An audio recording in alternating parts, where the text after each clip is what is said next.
I'm just so excited right now to continue the next project conversations. This is episode number 4. I can't believe we made it to 4 already. Today, I'm so excited about our guest. I consider him one of the most brilliant Black minds in America today.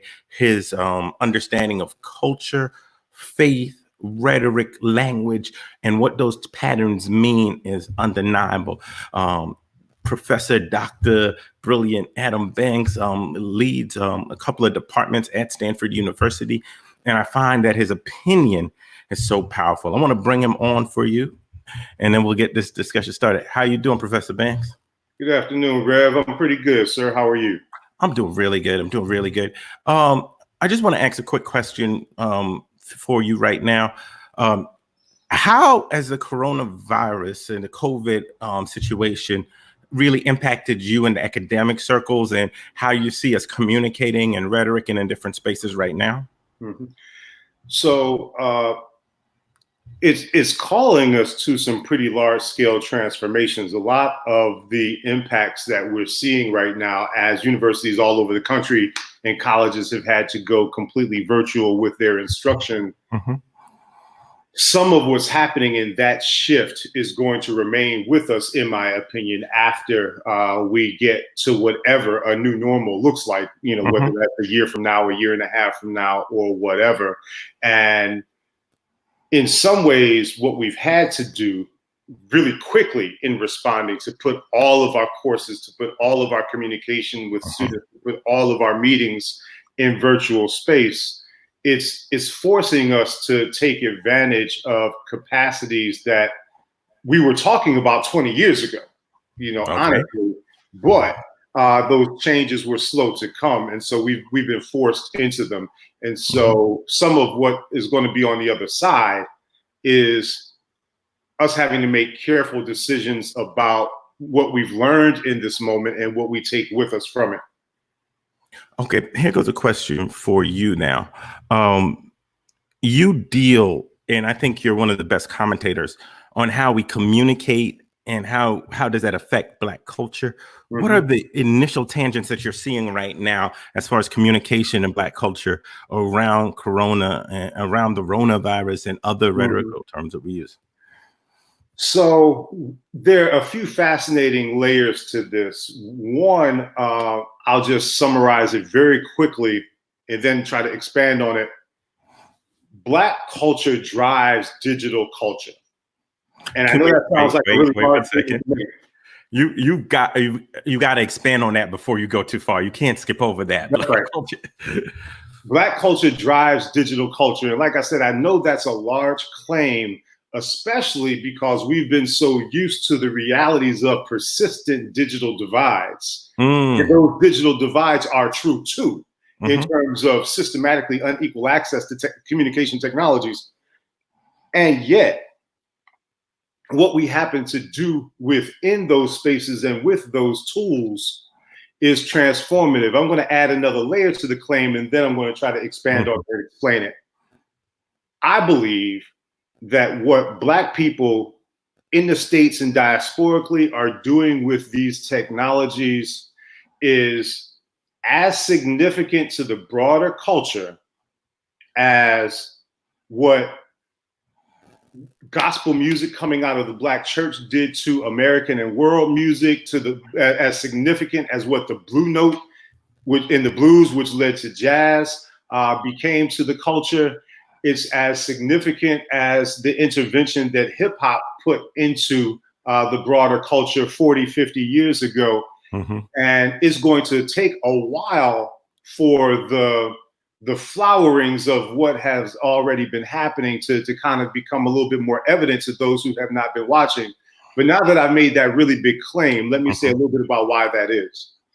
The example that I like to use most is the phenomenon known as Black Twitter, where what Black people were doing to build community on a platform that was pretty straightforward and sanitized, a pretty direct interface, nothing that would ever suggest that it would be a means for culturally specific communication, had become so powerful that by 2009, 2010, there were articles on websites like Slate asking, what are Black people doing on Twitter? What did Black people talk about on Twitter last night?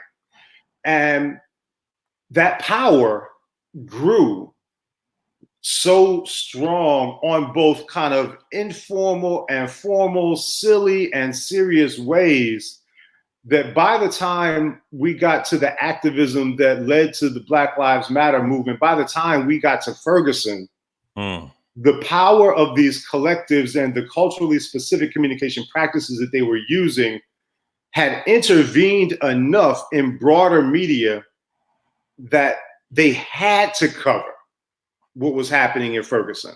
Wow. Had it not been for the emergence of the ways that these young activists in 2014, 2015 were using Twitter as a space, a lot of our broad national media coverage would have overlooked so much of what was happening on the ground there that meant so much to what happened nationally.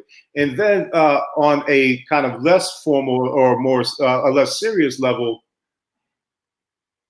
from when trending topics used to be a big thing on Twitter to hashtags, which have decreased in prevalence on Twitter, but they're still important. There is nothing that happens where you don't see communities of Black folk on Twitter having taken over so much that it is back to that 2009, 2010 article. What did Black people do on Twitter last night? People are still watching. So that's one thing. And then I'll give you another quick example, and we can move on to whatever else you want to get into. Right now, in the present, there's the whole TikTok phenomenon. People producing these usually very short videos, usually very playful, very fun, sometimes around dancing, sometimes around quick themes of, I have range. There's the whole don't rush challenge where somebody might be dressed one way or presenting themselves one way, and then they sort of wave a brush and all of a sudden you see an entirely different side of who they might be with an entirely different presentation. And so one really important thing to watch or to keep an eye on is how young Black folks, not only young Black folks, but especially young Black folks, are using visual and video means, for their own expression, to tell their own stories in their own ways. So those are a couple of examples. So here goes a question for you. You and I have had several discussions about the rhetorical history of the Black church. Yes. Power of preaching. Now we've moved it all to digital formats. Right.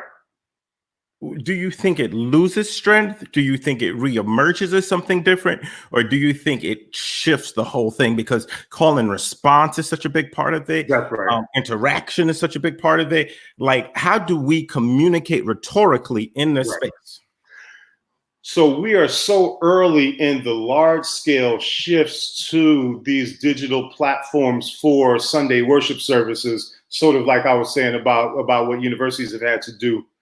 My short answer to your question is, I believe that all of those elements that make the Black preaching tradition so powerful are going to find new ways of expressing themselves in these digital formats. In other words, call and response is so deeply sort of bound up in us or freeing for us that we're going to find ways for that to happen, right?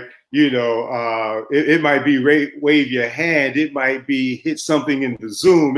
People are going to find ways to instantiate call and response. The thing I would most put my sort of intellectual bet on is that the power of Black preaching is going to remain and grow. And we're going to find new capacities. We're going to find new ways for expressions of things that have been crucial to the in-person experience. And one other thing I'll say about this, what I think we're going to find with a lot of churches that thrive and innovate, and it might be a long, bumpy road until we feel like, there's thriving and innovating happening, that the congregations, the pastors, the pastoral staffs, the leaders of churches that figure out how to build community for their members Monday through Saturday in these online spaces, they're going to find that community most expressive during Sunday worship. Because the connection is going to be there. People are going to feel connected to their church, to their pastor, to their pastoral team. And that building of community in digital space Monday through Saturday, or Sunday afternoon through Saturday, is going to take a lot of forms. People are going to find a lot of ways to be creative about that. You know, it won't just be Bible study, right? It won't just be the midday prayer calls, even though those will continue to be important too. Wow. Where do you see, I know it's so early. We're only at most 60 days into what I consider a generational or dual generational shift. What are the early patterns that you're seeing that are really striking you as far as communication, rhetoric, culture? So I'll go back to my example of Black Twitter for an example. I'll go back to Black Twitter for an example of what I think we're going to find in these other places. And we see a lot of this on Facebook too. You were an early leader in using the group chat and group text as a way of building community with your people. In some of my less formal conversations with folk about Black Twitter, we talk about how that phenomenon is nothing but call and response and signifying 24 hours a day. we figured out how to bring those crucial Black modes of discourse to this space that wasn't thinking about us, at least initially. And so I think that's what we're going to find. It's we're going to find ways, the testimony and folks being able to speak on whatever the goodness that the Creator has put on their lives. We're going to find ways for that testimony in online spaces. We're going to find ways that a lot of times we share knowledge and crucial information through storytelling. We're going to find ways to bring that to the digital space. Like the range, that's right. The range in Black communication from we wear the mask that grins and lies, that hides our cheeks and shades our eyes, and all of the ways that we communicate in sort of understated, underground ways, to the big bad toasting, boasting, selling wolf tickets ways that we can be very hyperbolic and playful in communication. All of that is going to find expression in these digital formats. Now, I can't tell you exactly how that's going to happen. I can give you one example of how it will happen. One thing that we found over the last few years is the playful exhortation, caps, right? That when we want to say something fully, and we're hyped about it, something as simple as how we use caps with typing letters helps us to communicate with Dr. Geneva Smitherman calls tonal semantics. The fact that if I say police, I mean one thing. If I say police, I mean another thing. Wow. Or if I type a sentence in all caps, sometimes you can even hear, I said what I said, right?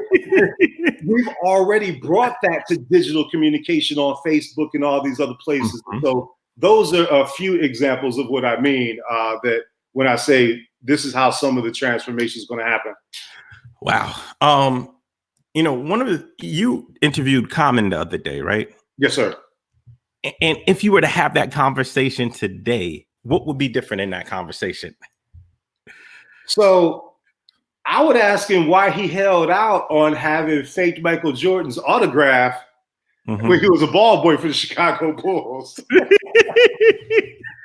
was watching The Last Dance on Sunday, and he comes on to tell that story. And we spent a good portion of our hour talking about his love for Chicago and even talking about his time being a ball boy for the Bulls. So, I would say, look, you held out on us the first time. Tell us what really happened there. But the other thing I would delve into more is how he imagines, how he uses digital technologies, because and I really wish we had gotten into this. There are a couple of reasons, but that's okay.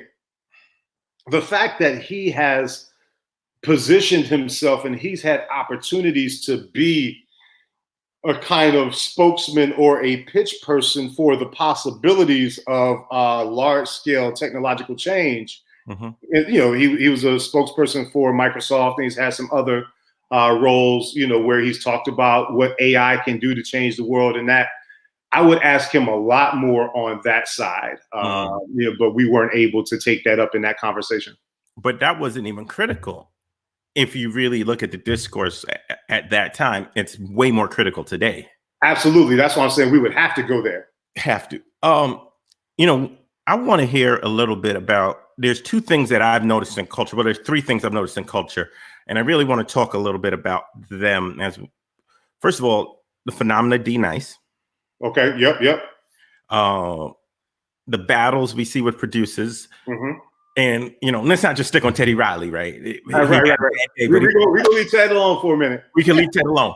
And then the various forms that worship services are taking on, from sitting at desk to actually people standing fully dressed in pulpits. Right. And how does that resonate with you as somebody that does communication? I know I just asked a lot, but I got a lot of things. I'm not going to miss this opportunity to ask. No, I'm really glad that you did, because we saw something powerful and beautiful from that moment that DJ D-Nice started those parties, and people like Questlove, all the way into local situations with local DJs started doing them too. Mm-hmm. And then from there, we started to see musicians doing their own lives and hosting small pockets of community. And then, like you said, we got the versus battles between DJs and producers. And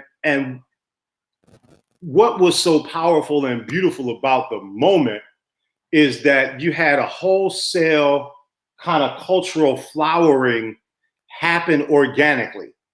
DJ D-Nice starting, by hosting these sessions was a spark or a catalyst, but look at the power of how that drew people. Mm-hmm. Right. And so one thing it shows us is how powerful music is as a connector. Right. And how much we want to relive memories through our music. I remember Aretha Franklin singing Precious Memories in the documentary I tried to take everybody in Palo Alto to last year. How we connect to memories, how we think about our lived experience, but here's what became really clear to me from the very beginning, and why I think it became such a phenomenon. And this actually does connect to Teddy Riley and Babyface, but I'll make that connection in a minute. What made it so interesting and so powerful, aside from the music playing, is what was happening in the comments. Instagram Live was the space that was used, and people could share their reactions to the songs being played. People could send their shout outs to each other. DJ D-Nice was able to shout out people as they came into the live. Mm-hmm. And, the shout out is a small but very powerful form of communication, going back to Black radio and everything else. Mm-hmm. If I'm able to get my name said on the radio, I feel a little something, right? I feel recognized even for that small dose in that small moment. But then you had all this interesting conversation where people were talking to each other that connected to everything that had been happening on Twitter. It connected to meme culture. It connected to music that was happening right now, even if D-Nice and Questlove weren't playing that. So now let me connect this to Babyface and Teddy Riley, and then to worship services because of the call and response function that we were talking about. Regardless of what was joked about as the uncles not quite getting technology, especially in the case of Teddy Riley, one of the biggest things that was missing, there were a lot of comments about how Riley was not reading the comments in his Instagram Live. Wow. He was not seeing the instantaneous feedback that you can get. It's going to tell you, one, about the mood of the crowd. It's going to show you who's entering the room. It's going to show you when they're hyped. It's going to show you when they're, okay, I like that song, but I'm not really feeling that. It's going to show you what people are feeling joyous about. And so that right there becomes the space where community happens, and it's not just a guy playing music. Wow. And so those of us who want to be cultural workers, for me, the ways that we want to build community and engage with community have to lead our choices about technology. So, for example, that might mean that churches will choose platforms that enable that interaction over platforms that are just a stream of the pastor or the choir or the praise and worship team, right? It might mean that those who are planning worship and worship leaders are actively encouraging that response as a part of the service, just like we do in the physical environment, right? You might not be able to say, look at your neighbor and say, or touch your neighbor and say, but there will be ways that we can sound out or make the call for a response. There will be ways that we can get worshipers involved in the worship service themselves, rather than it seeming like such a passive experience where they're only receiving, the word as the pastor has it, or the sung word as the choir and praise and worship team have it. Do you think that the power of the word becomes less because of the delivery mode? Smaller 6-inch screens, tinny speakers. Do you think that has a significant impact on our rhetorical speaking through? I do not. I believe that Dr. Isaac Rufus Clarke's definition of Black preaching in the prophetic tradition, to proclaim the word of God in a way that allows an ultimate response, is going to remain. And the power of the word, so much of who we are collectively in the culture is rooted in our love for language, is rooted in our love for the word generally in language, and then of course the word as it's delivered from the Creator. And so we'll see a range of responses from different churches, from different pastors, ministers, as we move forward. There will be some that go way out on one side with basically the pyrotechnics of show, right? To make things look glitzy and glamorous and try to have that be part of the appeal. There will be others who focus on that delivery of the word itself and building the opportunities for the congregants to have that ultimate response to God in their souls. I believe that's going to remain meaningful no matter how much every era has had, moments where a lot of people would seem to want to follow the glitz in the show. There are certain popular folks back in the 60s and 70s who sold out entire stadiums, but the prophetic tradition remained, right? And continued to be powerful.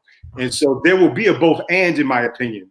But your question was, do you think that we're going to lose the power of the word in these visual formats? And my answer to that will be no. It's going to be a matter of how we find ways to make it meaningful, which is always the preacher's job, which is why we talk about homiletics, right? The combination of the homily and the rhetoric, the way to make it real for people.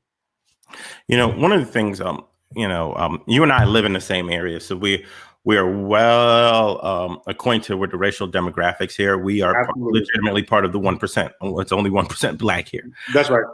So what do you think of the white preacher tradition and the dominant culture communication versus the Black communication in this era? I know we spent a lot of time talking about, the Black church, Black preaching, Black experience. Yeah, that's right. How do we see that shift? You don't have to go into much detail, but how do you see that shift affecting other parts of culture? You would be able to answer this question better than I can, but I'm going to offer a couple of thoughts that I've been sitting with for a while.